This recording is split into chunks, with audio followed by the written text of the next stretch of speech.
Tuan-tuan dan perempuan yang saya hormati sekalian, beberapa perkara ini saya tegaskan di sini, peringatan untuk hadirin dan juga mereka yang berada di sini supaya elakkan provokasi-provokasi yang tidak perlu.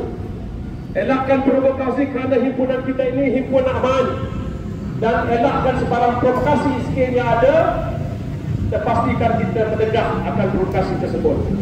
Yang keduanya ialah ikut arahan-arahan keselamatan yang kita ada. Saya ucapkan terima kasih kepada semua tim keselamatan daripada pihak NGO dan juga keselamatan pihak polis yang ada bersama-sama memberi ruang dan peluang untuk kita bersama-sama berhimpun secara aman di sini.